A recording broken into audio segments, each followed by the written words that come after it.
Hei kaikki! Tänään käydään läpi harjoitukset 7. Nämä koski lineaarisesti riippumattomuutta ja viritettyjä aliavaruuksia pääasiassa.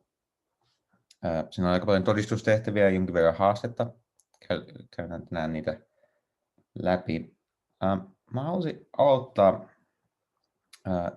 yhdellä ihan tämmöisellä lämmittelyharjoituksella, jossa monissa näissä todistuksissa yksi, mikä on tavoitteena, on, että te muodostatte yhteyksiä eri käsitteiden välille. Ja mikä tämmöisessä voi auttaa ja mikä näiden ongelmien lähestymisessä voi auttaa, on, että kun te katsotte luentomonista tai kun te katsotte luennolta otettuja muistiinpanoja, te yritätte tehdä jonkinlaisia mielekarttoja jostain käsitteistä, mitkä liittyy toisiinsa. Ja mä haluan tehdä tämmöisen pienen mielekartan liittyen niihin käsitteisiin, jotka liittyy näihin harjoituksiin. Ja yksi, mikä kaikissa näissä tehtävissä, hetki pieni.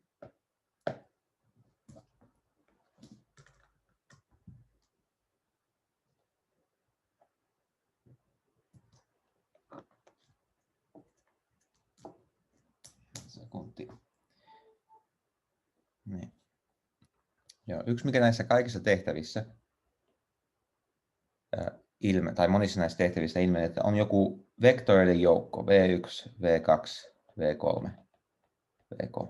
On jotkut RNN-vektorit, ja niissä kysytään erilaisia kysymyksiä.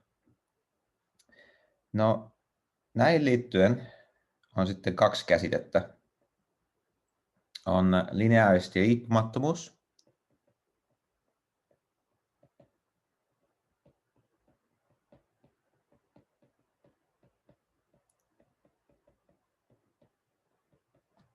ja sitten toisaalta, mikä niihin liittyy, niistä vektoreista voidaan muodostaa viritetty aliavaruus, V1, V2, V3, VK. No miten nämä liittyy toisiinsa? No näistä voi myös muodostaa lineaarikombinaatioita näistä vektoreista. Eli voi ottaa skalaareja C1, V1 plus C2, V2 plus CK, VK. Ja molemmat näistä viritetyistä aliavaruuksista liittyy näihin lineaarikombinaatioihin jollain tavalla, mutta ei tavalla kummatkin näistä. Tämä viritetty aliavaruus liittyy näihin, että se on yhtä suurta kuin kaikkien näiden joukko. Eli kaikki alkiot, jotka voidaan esittää tässä muodossa, kuuluu tuonne viritettyyn joukkoon, eli viritettyyn aliavaruuteen. Mutta sitten lineaarisesti riippumattomuudessa katsotaan myös lineaarikombinaatioita noista, mutta katsotaan, milloin se lineaarikombinaatio on yhtä suurta kuin 1, 0. Ja kysytään, että onko tämmöisellä yhtälöllä muita ratkaisuja kuin se ainoa ilmeinen ratkaisu, että CI on kaikki nollia. Eli toisessa on kaikki ne, mitkä voidaan esittää lineaarikombinaatioita, ja toisessa on ne, missä ne lineaarikombinaatiot on nolla. Näistä vektoreista voi myös muodostaa matriisin. Voi ottaa matriisin, jonka sarakkeet on V1, VK. Ja tämän matriisin avulla voi sitten, tähän liittyy erilaisia asioita myös, niin kuin lineaarisesti riippumattomuuteenkin liittyy. Nimittäin liittyy nolla-avaruus.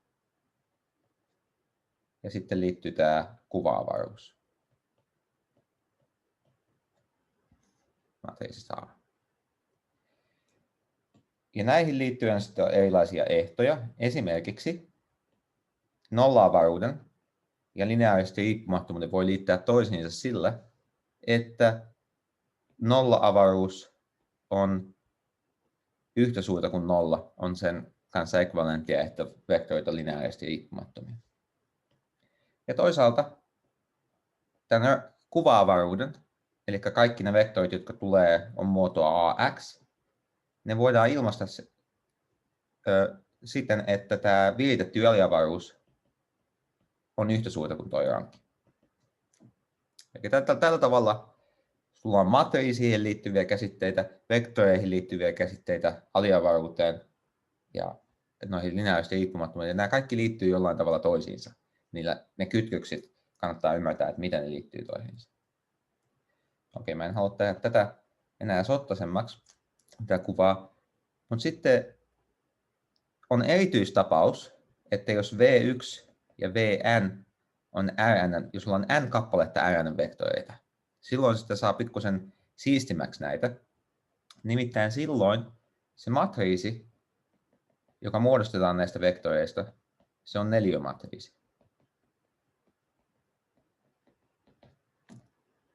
Jolloin sitten, no kun se on neliömatriisi, niin silloin, jos me muodostetaan sen matriisin nolla-avaruus, niin on tämä lause 7.20, joka sanoo, että tämä on ekvivalenttia sen kanssa, että matriisi,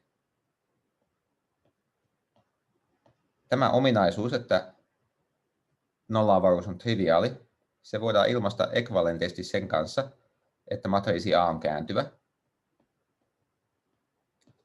Toisaalta ekvivalenttia sen kanssa, että kuva-avaruus on koko Rn. Ja toisaalta sen kanssa, että niin kuin me äsken sanottiin täällä, että noi matriisin sarakevektorit on lineaarisesti riippumattomia.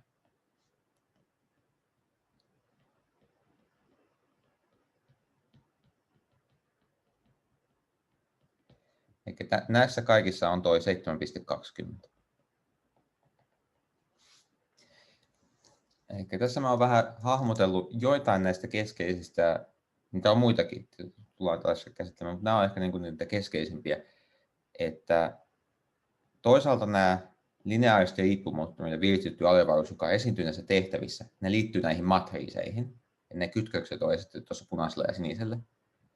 Mutta toisaalta erikoistapauksessa, että sulla on n-vektoria Rn:ssä, niin sinne tulee myös tämä kääntyvyys, joka liittyy siihen, ja toisaalta tämä kuva-avaruus liittyy hyvin läheisesti siihen nolla-avaruuteen. Myös muissa tapauksissa niillä on jonkinlainen kytkös, mutta se on monimutkaisempi ilmasta. Elikkä kun te lähestytte näitä tehtäviä, jos te huomaatte, että te ette pääse siitä eteenpäin, yrittäkää muodostaa tämmöisiä kytköksiä näillä välillä. Eli kootkaa eri käsitteitä vaikka siellä luennonmonisteesta, laittakaa niitä johonkin karttaan ja sitten käyttäkää niitä lauseita muodostamaan niiden välille jonkinlaisia nuolia, yhteyksiä. Nämä nyt ei ole ainoa tapa kirjoittaa näitä, ei ehkä edes paras tapa tai selvin tapa, mutta mä haluaisin pikkusen hahmotella näitä suhteita toisiinsa. Okei. No niin. Toinen asia, mitä mä haluaisin pikkusen sanoa, mä laitoin tuosta Tentistä sinne nettisivulle ratkaisut. Siinä on lyhyet malliratkaisut. Joissain niissä oli erilaisia mahdollisuuksia ratkaista, niin mä kirjoitin vain yhden niistä vaihtoehdoista siististi auki. Mutta mä haluaisin tehdä yhden huomion. Siinä oli useita ihmisiä, jotka teki tämmöisen pienen virheen tehtävässä 3. Niin mä haluan varoittaa yhdestä asiasta, että kun te aloitatte lineaarisesti yhtälöryhmästä, te teette rivioperaatiota. Tän osaa käytännössä kaikki tällä kurssilla tosi hyvin. Se on loistava asia. Mutta sitten kaikki osaa myös päätyä tähän porrasmuotoon. Ja sanotaan, että mä nyt päädyn tämmöiseen muotoon. Tämän jälkeen pieni määrä ihmisiä tekee aika pahan virheen. Nimittäin, kaikki osaa kirjoittaa tätä vastaavaa yhtälöryhmän. Ja siinä tehtävässä 3 tulee semmoiseen tapaukseen, että x3 on yhtä suurta kuin 0. Nyt jotkut on päätynyt semmoiseen tulokseen, että tämä on ristiriitaista. Ja mä haluan sanoa, että selvä, tämä ei ole ristiriitaista. Se siis tarkoittaa sitä, mikä siinä on kirjoitettu, että x3 on yhtä suurta kuin 0. Eli siinä ratkaisussa se näkyy silleen, että x3 on yhtä suurta kuin 0. Ja niin kuin tämä nyt ei ole ihan sama kuin siinä Tentissä, mutta täällä on 1 vapaa muutto ja 3 sidottua muuttua, jotka voidaan ilmaista muiden kanssa. Sievenettynä sieltä tulee tämmöinen. Tässä tapauksessa x1 on nyt vakio. Mutta siis se, että jotain ei suurta kuin 0 on yhtä suurta kuin 0, tai joku x3 lineaarikombinaatio on yhtä suurta kuin 0, se ei ole ristiriita. Ristiriita tulee toisinpäin. Jos sulla on jotain nollaa vasemmalla puolella, niin sen pitäisi olla yhtä suurta kuin ei suurta kuin nolla. Se on se ristiriita. Ei se, että x3 on yhtä suurta kuin nolla. Siitä tulee ratkaisu. Mutta sen mä haluaisin muistuttaa. Okei. No, katsotaan näitä tehtäviä vähäsen. Ja nämä tehtävät on haastavia. Yksi, mikä auttaa, on noin mindmapit, miellekkäitä. Ja toinen, mikä auttaa, on, että te kirjoitatte selkeästi ne väitteet, mikä on esitetty. Eli tässä pyydetään todistamaan, että jos nämä on lineaarisesti riippuvaisia, eli tämä on meidän oletus, tämä on meidän koko tehtävässä saadaan olettaa, että V1 ja VK on lineaarisesti riippumattomia. Ja väite on tämä tällöin, W kuuluu tähän aliavaruuteen, jos ja vain jos se joukko, jossa V1, VK on lineaarisesti riippuvaisia. Jos ja vain jos. Nyt minkä takia mä haluan, että tämä kirjoitetaan auki selkeästi, että se kertoo teille automaattisesti sen, että tässä todistuksessa tulee olemaan kaksi osaa. Se, että ekasta oletuksesta voidaan päätellä toinen oletus, ja se, että toisesta oletuksesta voidaan päätellä eka. Usein se tehdään tälleen molempiin suuntiin. Toki te voitte jonkin verran käyttää ristiriitatodistuksia tai negaatioita siinä, jolloin se sekoittaa, mutta aina pitää olla kaksi osaa, jos ja vain jos todistuksessa. Ellei te käytä jotain lausetta, joka tekee sen selväksi. Mutta periaatteessa aina pitää olla tämä kaksi osaa. Ja sen takia, ennen kuin mä edes aloitan tätä tehtävää, mitä mä teen, niin mä kirjoitan ekaksi lauseet sen oletuksen, mikä on tehtävässä. Toistan sen, niin että mä tiedän, missä se on kyse. Ja sitten mä kirjoitan tänne yhden implikaation ja sitten kirjoitan tämän toisen implikaation tänne. Tämä kertoo mulle, että okei, mulla on kaksi osaa siinä todistuksessa. Tällä tavalla mä valmistelinkin tänne. Mä otin 2 sivua ja kirjoitin tuonne noin suuntaisesti. Sen jälkeen, kun mä oon päättänyt suunnan, mistä mä aloitan. Ja joskus, jos te jäätte jumiin, kokeilkaa toista suuntaa. Se saattaa olla joskus helpompi. Se on yksi vihje. Mutta tässä tapauksessa nyt mä aloitan tästä suunnasta, eli vasemmalta oikealle. Kun mä aloitan vasemmalta oikealle, se taas kertoo mulle todistuksen ensimmäisen lauseen. Oletetaan, että W kuuluu tuonne V1 VK. Ja sitten se kertoo meidän määränpäähän, että näiden pitäisi olla lineaarisesti riippuvaisia. Okei. Tähän asti jokaisen pitäisi pystyä kirjoittamaan tämän verran todistukseen. Ja jos te tämän verran pystytte kirjoittamaan, ja se on jo oikeastaan aika hyvä. Mitä siihen väliin pitää tulla tässä violetissa, on se päättely. Ja siinä päättelyssä pitää pystyä avaamaan määritelmiä tai muodostamaan näitä yhteyksiä näiden mielekkäyttöjen avulla. Eli niillä on kahdenlaista osaa näissä argumenteissa on, että te teette laskutoimituksia, te ilmaisette asioita eri tavoilla tai te teette jotain pieniä tämmöisiä loogisia päättelyitä. No. Miten te pääsette siinä alkuun, on aina, voi eikä kokeilla suttupaperilla kirjoittaa auki niitä ehtoja, mitä siellä on. Eli mitä se tarkoittaa, että W kuuluu tuonne V1, VK on liitetty aliavaruuteen? No se tarkoittaa, että W on V1, VK on lineaarikombinaatio. No sitten te katsotte sitä, että mitä tarkoittaa, että on lineaarisesti riippumaton. No se tarkoittaa, että sillä yhtä suurta kuin nolla yhtälöllä pitäisi olla ratkaisu. Ja miten täältä saa yhtä suurta kuin nolla? Siirtää tuon W tuonne toiselle puolelle, miinus W, ja katsoo, että milloin tämä on nolla. Siispä, koska tämä on yhtä suurta, niin silloin tämäkin on totta. Mutta tässä on annettu lineaarikombinaatio, jossa kaikki termit eivät ole nollia, joka on yhtä suurta kuin nolla. Siispä V1, VK ja W. Tämä laajennettu joukko on lineaarisesti riippuvainen. Eli jos vaikka ei osannut todistuksesta juuri mitään, kirjoittamalla se määritelmä auki ja sitten muokkaamalla jotenkin sen siihen muotoon, se auttaa jo aika paljon. Toisenkin suuntaan tämä toimii melko lailla samalla lailla. Eli tällä kertaa mennään tähän suuntaan. Eli meidän oletus on, että W1 VK on lineaarisesti riippuvaisia. Olkoot, mä oon kirjoittanut sen pikkusen väärin tänne. W1 VK, nämä on vektorit, jotka on lineaarisesti, tämä on se tehtävä alkuperäinen oletus alussa. Ja olkoon W nyt sellainen, että se W, V1, VK on lineaarisesti riippuvaisia. Tämä joukko on lineaarisesti riippumaton, mutta kun sä lisäät sinne yhden vektorin, siitä tulee lineaarisesti riippuvainen. Ja todistuksessa, ensimmäinen osa on, että mä kirjoitan sen määritelmän auki. Mitä se tarkoittaa? No se, että ne on lineaarisesti riippuvaisia, se tarkoittaa, että on olemassa jotkin C0, C1, CK. Mä lisään tämän C0 tänne, koska se vastaa W. Ja kaikki ne eivät voi olla samaan kertaan 0. Se on lineaarisesti riippuvainen, eli on jokin epätriviaali lineaarikombinaatio, joka antaa 0. No, tästä me halutaan muokata, että W voidaan esittää näiden avulla, joten me voidaan yrittää ratkaista W. Siirretään tämä termi toiselle puolelle, jaetaan C0. Mutta se toimii vain, jos C0 on ei suurta kuin 0. Eli oletetaan ensin, että C0 on ei suurta kuin 0. Tai osoitamme ensin, että tämä on totta, että me voidaan tehdä se lasku.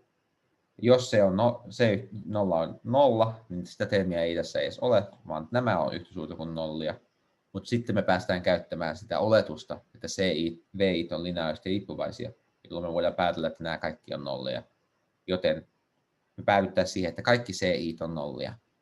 Tämä on ristiriita, koska me juuri sanottiin, että CI ei saa kaikki olla nollia. Siis me tiedetään, että meidän ristiriitainen välioletus C0 on ei suurta kuin 0 on ristiriita. Ja C0 sitten kun se on ei suurta kuin 0 jakamalla päädytään, että W on tätä muotoa, eli se on lineaarisesti riippuvainen. Nyt mä sanon, että todella hyvä todistus on jo, vaikka te ette tehneet tätä sinisellä olevaa tarkastusta. Että jos te huomasitte, että W voi ratkaista tuosta, ja sitten huomasitte, että se tarkoittaa, että se on lineaarisesti riippuvainen, siitä varmasti tulee jo pisteet. Periaatteessa, kun te jaatte jollain, teidän täytyisi aina tarkistaa se, että se jaettava ei saa olla 0. Sen takia tuossa on tuo välitarkastus. Okei. No niin. Kakkostehtävässä tehdään sama prosessi. Kirjoitetaan se oletus ja johtopäätös auki, niin että me tiedetään, että mitä me yritetään tehdä siinä tehtävässä. Ja tämä mun mielestä selventää paljon ajatuksia. Että suurimman osa ajasta, kun ihmiset ei osaa aloittaa tehtävää yhtään, niin mä huomaan, että se paperi on täysin tyhjä.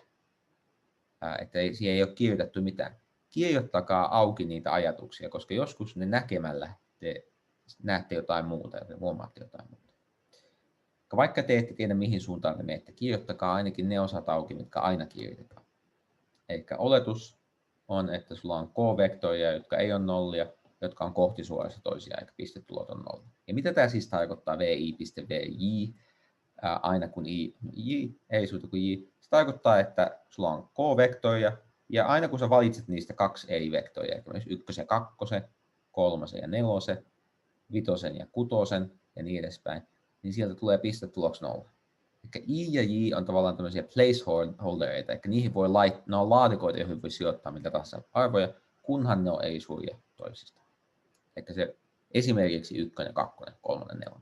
Mutta ei saa laittaa 1 sinne suoraan. Ja väite on, että siinä tapauksessa kohtisuorat vektorit on lineaarisesti riippumattomia. Ja tähän vastaa esimerkiksi tasossa hyvin vahvasti geometrista intuitiota. 2 vektoria on lineaarisesti riippumattomia, jos ne osoittaa ei suuntiin, mutta ne on kohtisuorat ei suuntun 0 vektorit tietysti osoittaa ei suuntiin. Okei, ja sitten ne on kirjoitettu oletus punaisella. Ja tässä keskeinen havainto on se, että me halutaan osoittaa, että tällä yhteydellä on pelkästään triviaali ratkaisu, joten lähdetään siitä, että jos tämä on yhtä suurta kuin 0, ja pyritään osoittamaan, että ne CI on 0. Eli kun me sanotaan, että yhteydellä on vain triviaali ratkaisu, se todistusteknisesti näkyy siinä, että jos se on totta, niin sitten voidaan päätellä jotain. Eli oletetaan tämä. Kun me oletetaan se, että se on 0, niin me halutaan, niin näytämme, että kaikki CI on 0 täällä. Ja miten sitten siinä kohtaa saattaa jäädä jumiin, että miten me saadaan, että noin CI on 0. No, meidän täytyy jotenkin saada tämä pistetulo sinne sisälle, niin ainoa tapa on tavallaan pakottaa se sinne. Otetaan pistetulo molemmilta puolilta yhtälöä. No 0 pistetulo VI:n kanssa on 0, mutta 0 on yhtä suurta kuin tämä, sen pistetulo VI:n kanssa. Ja I on nyt joku mielivaltainen indeksi 1 ja K väliltä. No, pistetulo on distributiivinen, sen saa laitettua tuonne sisälle. Ja tänne saa V1.vi, V2.vi, V3.vi. Ja tässä me päästään käyttämään sitä oletusta. Me huomataan, että tästä muoto tulee joka yllä. Vj.vi on yhtäsuhteinen 0, ellei j ole sama kuin i. Eli kaikki nämä termit häviää, paitsi se, jossa toi summattava indeksi on sama kuin toi i. Eli vi.vi, ja siitä tulee ci kertaa vi normi toiseen. Mutta vi on ei suurta kuin 0, eli tämä normi on ei suurta kuin 0, niin jakamalla tuolla niin saadaan vi ci suurta kuin 0.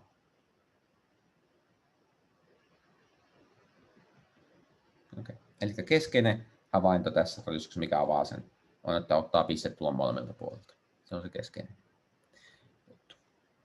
Okei. Kolmas tehtävässä halutaan näyttää, että nämä on lineaarisesti riippumattomia, ja että niiden spänni on, tai viitetty aliavaruus on koko R2. No, me mennään takaisin tänne mielekarttaan. Mielekartassa kuva-avaruus on koko joukko, jos ja vain jos nolla-avaruus on homogeeninen, jos ja vain jos sarakkeet on lineaarisesti riippumattomia. Eli oikeastaan tämän näyttäminen sen lauseen nojalla näyttää myös tuon. Eli sen takia tämä mielekartta auttaa, koska se näette ne yhteydet näiden eri ehtojen välillä. Eli meidän pitää katsoa sitä homogeenista yhtälöä AX on yhtä kuin 0, missä AN-sarakkeet on V1 ja V2. Me katsotaan sitä homogeenista yhtälöä, kaikki te osaatte sen ratkaista. Rivioperaatiot päästään tähän muotoon, jossa x1 ja x2 on 0. Eli sillä on vain triviaaliratkaisu, siispä ne on lineaarisesti riippumattomia. Ja siispä nopea ratkaisu on, että ratkaisu tässä on se, että se kuva-avaruus on R2, jos ja vain jos sen viitetty aliavaruus on R2, jos ja vain jos kuva-avaruus on R2, jos ja vain jos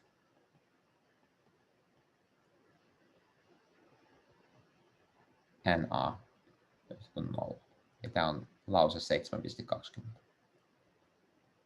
Nyt on muitakin menetelmiä. Tässä on esitetty 2 muuta menetelmää, että kuva-avaruus on R2, jos ja vain jos tällä yhtälöllä on aina ratkaisu.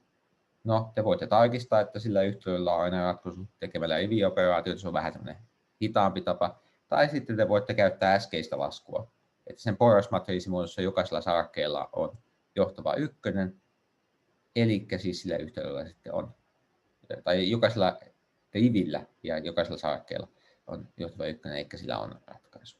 Siinä voi myös käyttää näitä porrasmatriisimuotoja, koska se on just laskettu. Kytkemällä nämä määritelmät toisiinsa sen saa. Ja tässä on tämä lause 7.2 toistettu. Okei. No niin, 4. Meillä on 3 R3 vektoria. Eli tämä on meidän oletus. Ja meidän väite on tämä yhtäpitävyys, että nämä on lineaarisesti riippumattomia, jos ja vain jos nämä kantavektorit kuuluu sinne viitettiin aliavaruuteen. No, sitten te menette sinne mielekarttaan ja yritätte saada kytkeen näitä asioita toisiinsa. Ja yksi, mitä tässä kurssilla ehkä useasti kannattaa yrittää, on löytää joku matriisi, joka liittyy siihen tehtävään. Ja se matriisi on näissä käynnössä aina se matriisi, jonka sarakkeet toi VI on. Eli nämä vektorit on lineaarisesti riippumattomia, jos ja vain jos sillä homogeenisella yhtälöllä on triviaali ratkaisu. Neliömatriisilla tämä kuvajoukko on koko Rn, jos ja vain jos se nolla yhtälöllä on vain triviaali ratkaisu.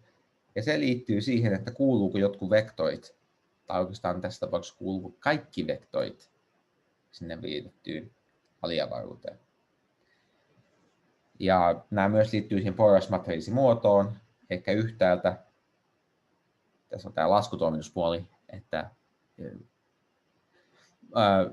jos se homogeenisella yhtälöllä on vain triviaali ratkaisu, se tarkoittaa, että jokaisella sarakkeella on johtavana 1. Mutta mitä se tarkoittaa? Mutta jos jokaisella sarakkeella on johtava 1, niin myös jokaisella rivillä on johtava 1, jos se on neliömatriisi. Se on ainoa mahdollisuus.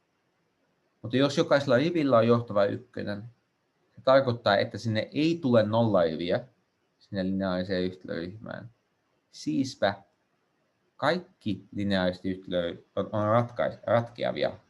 Eli V1 kun AX on aina olemassa ratkaisu X. Ja sitten se tarkoittaa, että kaikki V kuuluu sinne.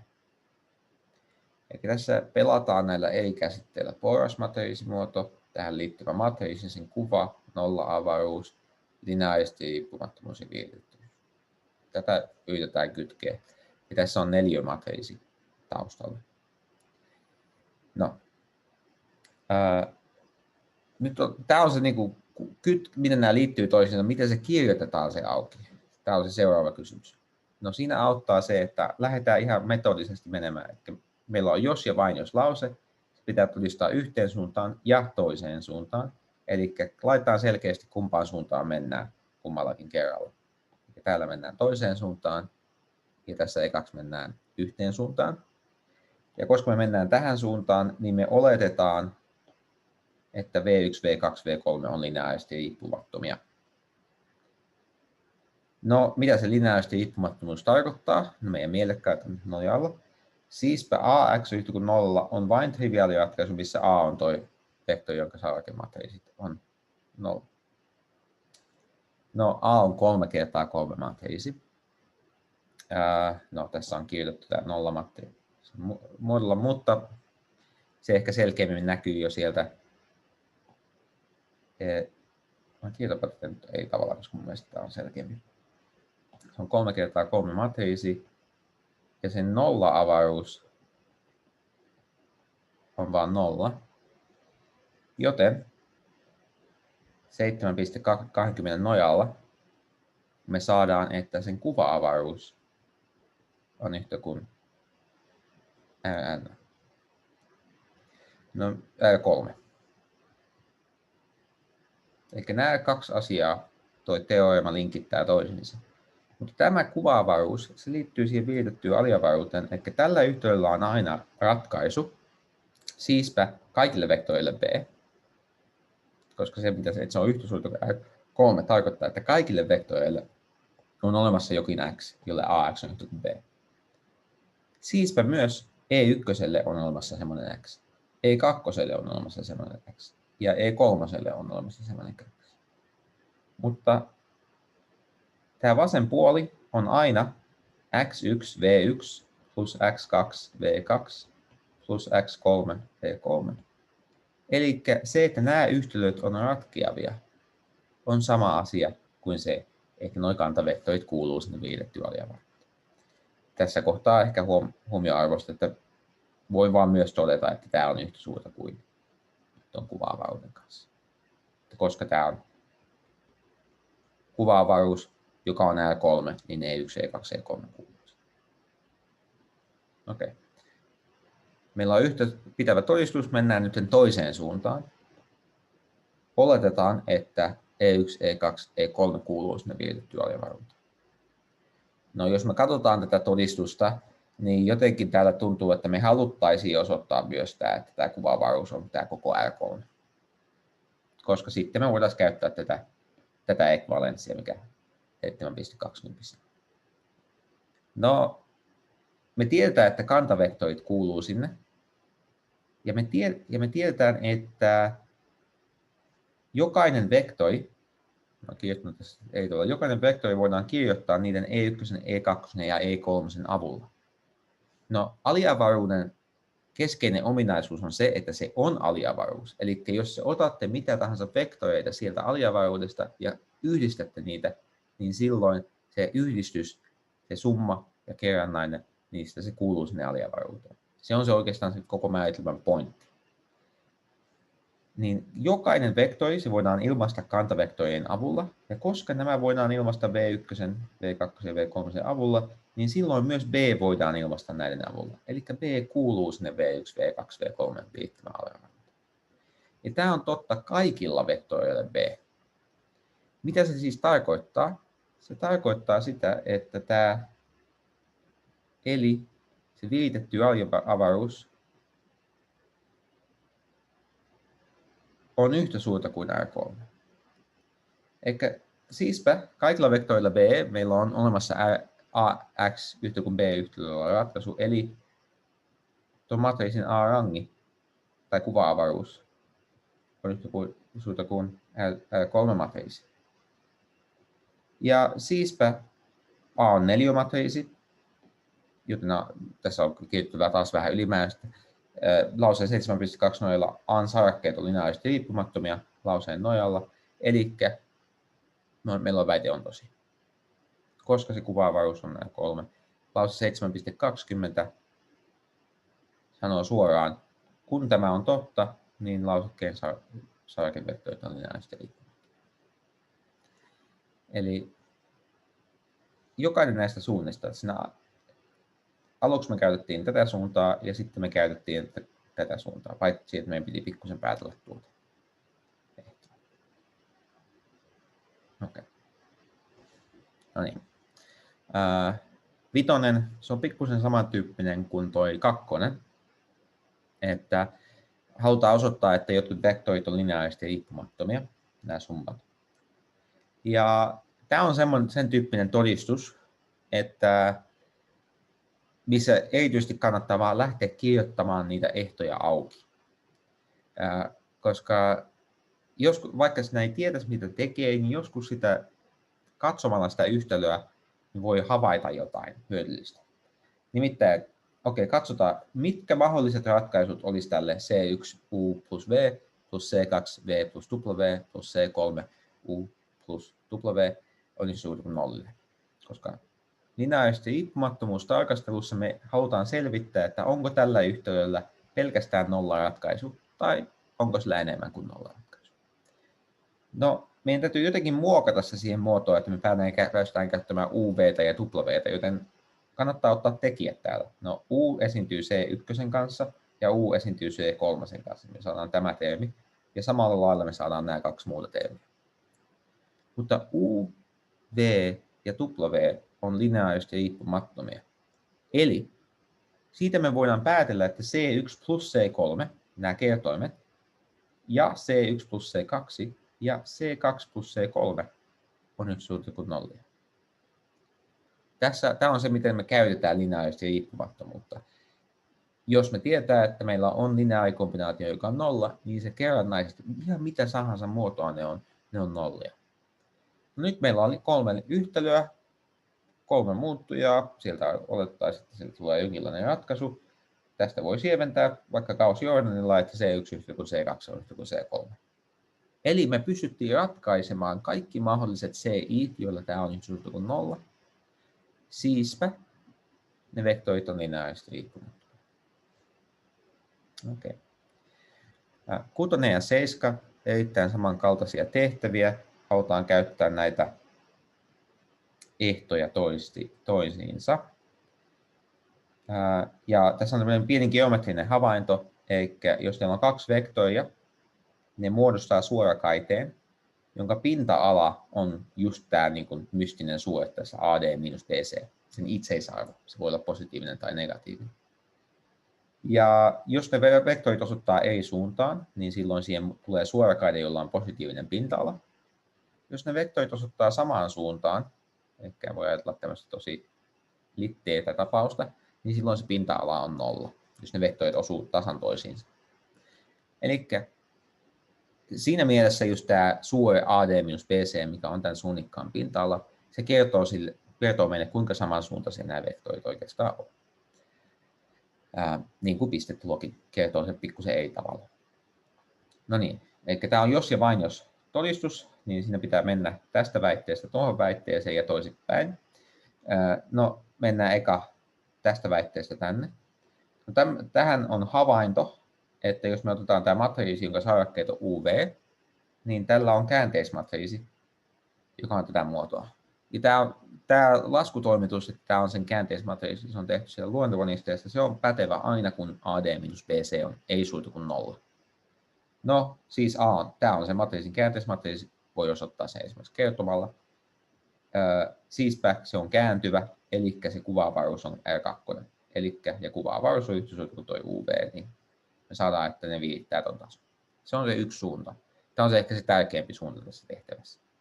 Mutta sitten pitäisi mennä toiseen suuntaan. Ja tässä joskus ei ihan suoraan keksi sitä, miten se mennään. On muitakin vaihtoehtoja. Ja tässä on yksi vaihtoehto esitetty. Eli sen sijaan, että mä yrittäisin mennä tuolta johtopäätöksestä takaisinpäin, niin mä voin yrittää mennä negaatiosta. Eli silloin kun se on ei suurta kuin 0, se on virittää koko avaruutta. Ja sitten tässä tapauksessa me osoitetaan, jos AD-BC on 1 suurta kuin 0, niin se ei viritä. Ja siinä tapauksessa me oletetaan, että AD-BC on yhtä kuin 0. No, tässä on jonkinlaisia tapauksia. Jos tämä AD on ei suurta kuin 0, niin te voitte laskemalla löytää tämmöisen T:n niin, että U on yhtä kuin T kertaa V. Eli U miinus T kertaa V on suurta kuin 0. Sarakkeet on lineaarisesti riippuvaisia ja jälleen kerran 7.20 nojalla se kuva-avaruus ei voi olla koko R2. Eli se viritetty ei voi virittää sitä koko avaruutta. Tämä on tietysti mielessä ristiriitainen ajattelu, että jos se on 0, niin niin täytyy olla lineaarisesti riippuvaisia, eikä se kuva-avaruus ei voikaan. Tässä on myös tämmöinen ärsyttävä tapaus, AD on 1 kuin 0, se johtaa tämmöisiin tapauksiin, siinä on erilaisia mahdollisuuksia, ja niissä kaikissa tapauksissa tällä matriisilla on joko 0 rivi tai 0 sarake. Ja jos sillä on 0 rivi tai 0 sarake, niin ne on sarakkeet tai rivit on lineaarisesti riippuvaisia, joten se kuva-avaruus ei voi olla koko ajan. Tämä violettia osuutta nyt se on vähemmän tärkeä tässä. 7, jos te olette oppinut tämän 7.20 tosi hyvin, siihen on tosi lyhyt vastaus. Lauseen nojalla sarakevektorit on lineaarisesti riippumattomia, jos ja vain jos matriisi on kääntyvä, jos ja vain jos sen kuva-avaruus on R2. No, äskeisen nojalla osoitettiin, että se viritetty aliavaruus on R2, jos ja vain jos AD miinus BC on ei suurta kuin 0.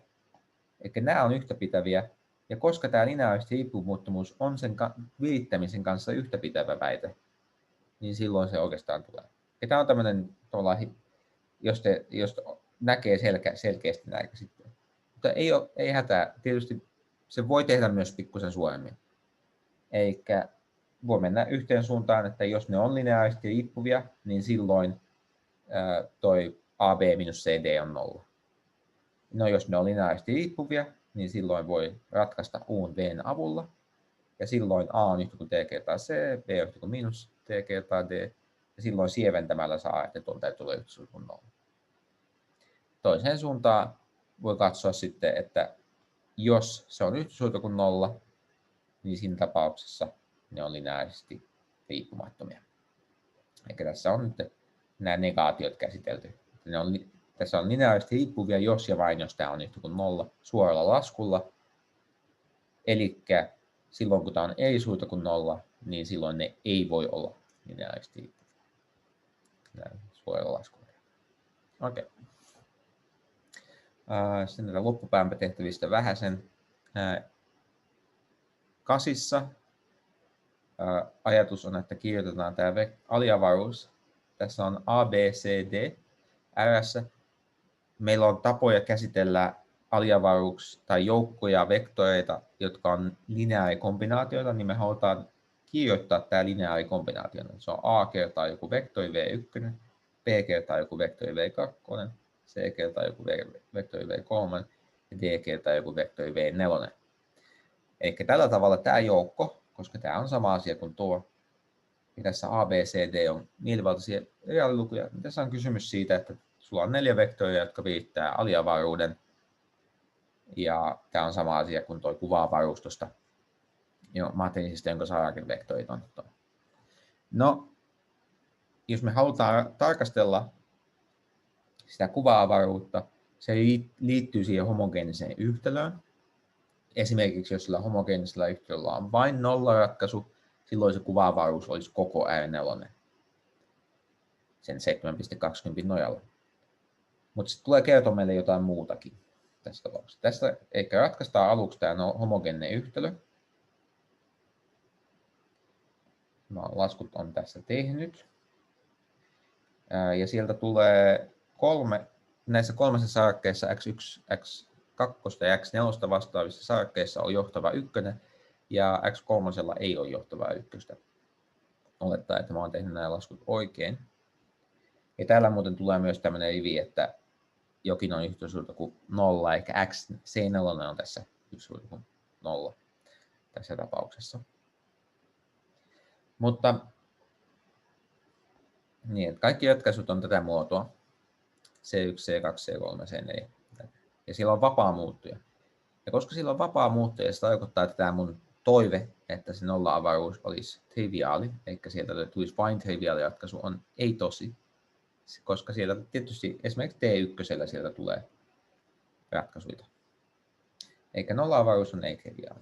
Mutta siellä luontomonisteissakin on käsitelty tämmöisiä tapauksia, muistaakseni siellä 7-luvussa, että tätä informaatiota voi sitten käyttää. Että kun tuonne laittaa T yhtä kuin -1, sijoittaa sen sinne, niin silloin saadaan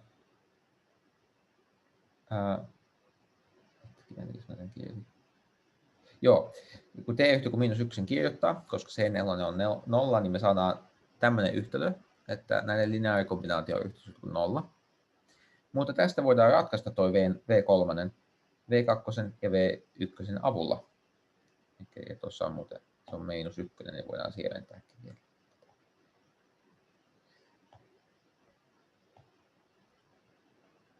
Eli V3 on yhtä kuin -2V2, -4V1.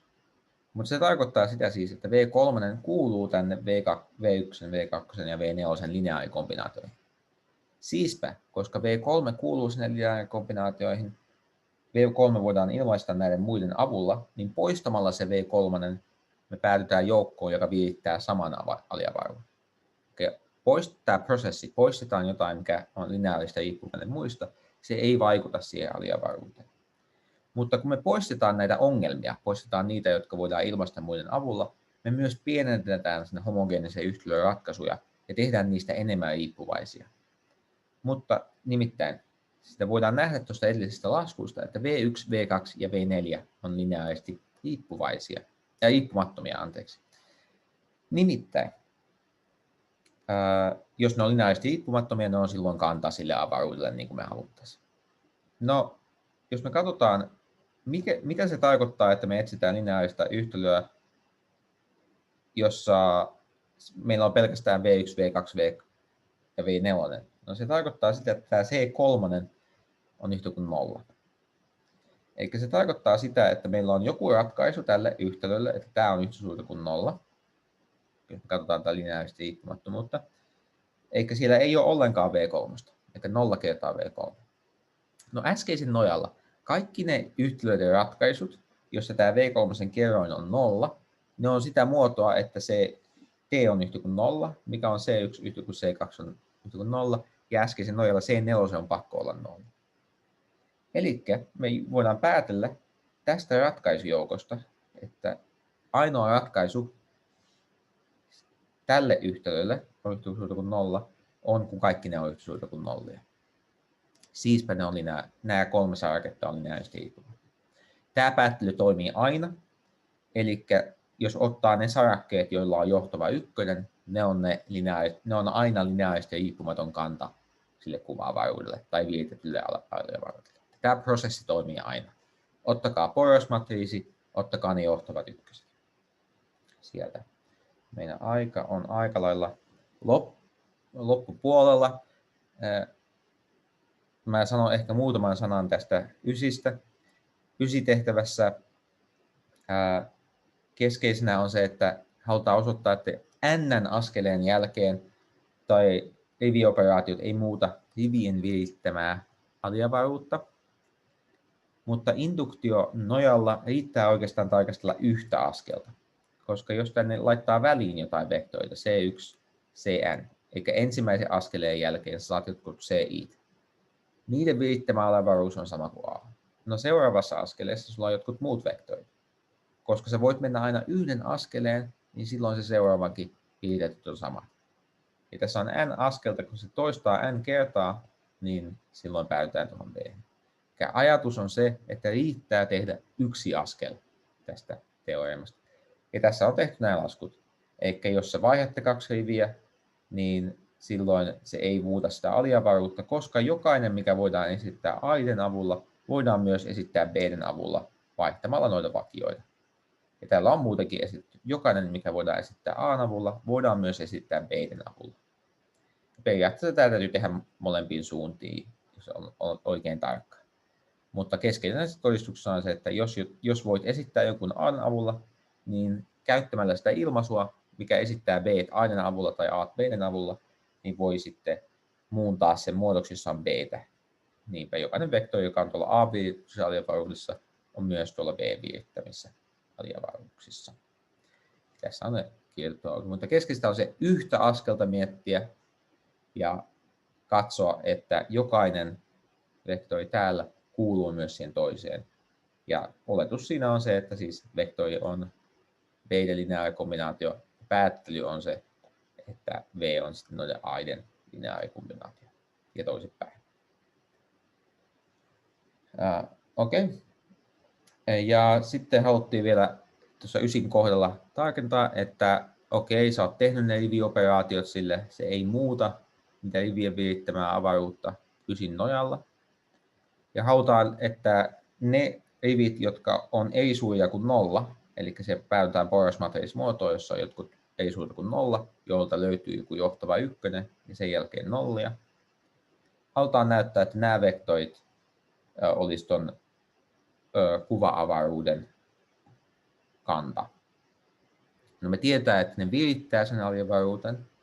Miten riittää osoittaa, että ne on lineaarisesti riippumattomia. Se on tämä lyhenne LI, lineaarisesti riippumaton. No, siinä pitää käyttää jotenkin tuota porrasmatriisimuotoa. Tämä on ehkä hyvin vähän sotkunen, mutta siellä on ne johtavat ykköset. Jokaisella rivillä on joku johtava ykkönen, jonka alapuolella on nollia. No, jos me siis lähdetään sitten oletuksesta, että C1B1 plus C2B2 plus CKPK on 0, niin me haluttaisiin väittää, että ne kaikki C on nollia, mutta esimerkiksi tämä eka komponentti, jos me halutaan tuota C1 katsoa, me voidaan ottaa tämän koko vektorin I1 komponentti. Kun me otetaan sen I1 komponentti, se on sama kuin piste, tulottaa vähän samanlainen argumentti tuossa kakkosessa, niin sieltä tulee C1 ulos. Koska B2, B3, B4 ja B3 ei ole olemassa tuota I1-komponenttia, tämän alapuolella on nollia. Ja sieltä tulee C1, mutta sen täytyy olla yhtä kuin 0. Että me saadaan C1 yhtä kuin 0. Kun me ollaan saatu, että C1 on yhtä kuin 0, niin voidaan saada se, että C2 on 0. Samanlaisella argumentilla, että me sitten katsotaan, käytetään tätä porrasmuotoa siinä, että katsotaan tätä seuraavaa komponenttia. No me tiedetään, että tätä termiä ei enää ole, on vaan nämä termit, mutta tässä tämä C2 toimii samalla lailla. Tässä on hahmoteltu yksi argumentti. Sille ei ole kovin siistiä argumenttia, mutta keskeinen havainto on tämän kuvasta lähteminen. Sen formalisoiminen siinä on hieman haaste. Mutta tässä nyt oli nämä tämän viikon ratkaisut. Mä lopetan tämän nauhoituksen tähän, että pääsee kysymään.